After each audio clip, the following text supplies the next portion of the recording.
Bonjour et bienvenue sur Projet Écolo. Aujourd'hui, on va vous parler de phénologie. On va voir ensemble comment les cycles des plantes et des animaux nous aident à comprendre la nature et les changements qui s'opèrent sur notre planète.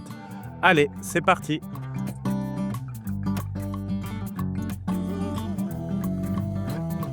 Qu'est-ce que la phénologie et quelle est son origine? La phénologie est une branche de l'écologie qui étudie les cycles des êtres vivants et leurs relations avec les facteurs environnementaux qui changent au cours de l'année. Son objectif est de comprendre de manière ordonnée les phases par lesquelles passent les plantes et les animaux au fil des saisons.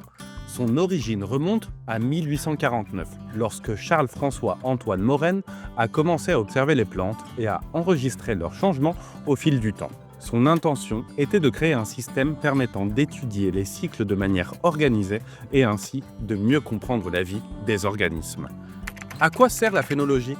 La phénologie nous permet de constituer des bases de données sur les êtres vivants, en enregistrant quand certains événements se produisent et comment ils varient dans le temps. Ces informations sont très utiles dans différentes disciplines de la biologie. Par exemple, en agronomie, elle sert à planifier la rotation des cultures, en ornithologie, à analyser les routes migratoires, et en médecine vétérinaire, à connaître les périodes de reproduction des animaux d'élevage.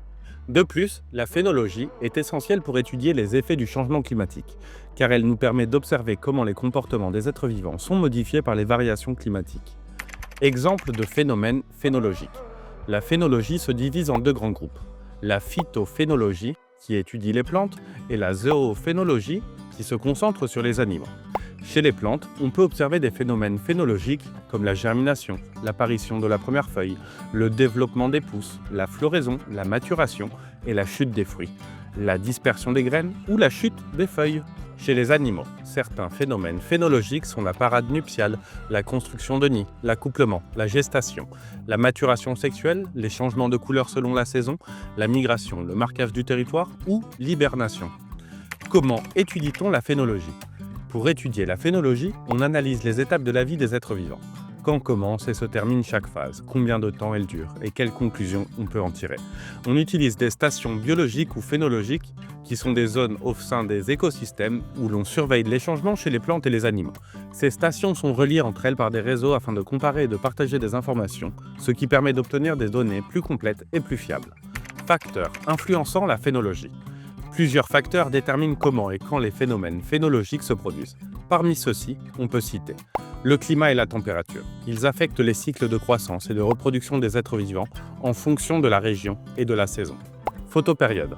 La durée du jour influence la floraison, la chute des feuilles et d'autres phases de la vie des plantes et des animaux. Changements environnementaux et anthropiques. Les éruptions volcaniques, les gelées ou l'activité humaine, comme les émissions de gaz à effet de serre, perturbent les cycles naturels. Phénologie et changement climatique. La phénologie nous permet de voir comment le changement climatique affecte les êtres vivants. Par exemple, une floraison plus précoce peut indiquer que les températures augmentent. De même, l'étude des registres phénologiques nous aide à reconstituer le climat du passé et à comprendre comment les écosystèmes ont évolué au fil du temps. Importance de la phénologie. La phénologie est essentielle pour comprendre les schémas des êtres vivants et leurs relations avec l'environnement. Grâce à elle, on peut planifier des stratégies de conservation, exploiter les ressources naturelles de manière durable et évaluer l'impact de nos actions sur l'environnement. De plus, elle nous fournit des preuves claires de la manière dont le changement climatique modifie les cycles des plantes et des animaux, ce qui nous permet de prendre des décisions pour protéger la biodiversité et la planète. Pour en apprendre plus sur la nature, c'est par ici. Est-ce que vous connaissiez la phénologie? Dites-le nous en commentaire et n'hésitez pas à vous abonner à notre chaîne. À bientôt les écolos!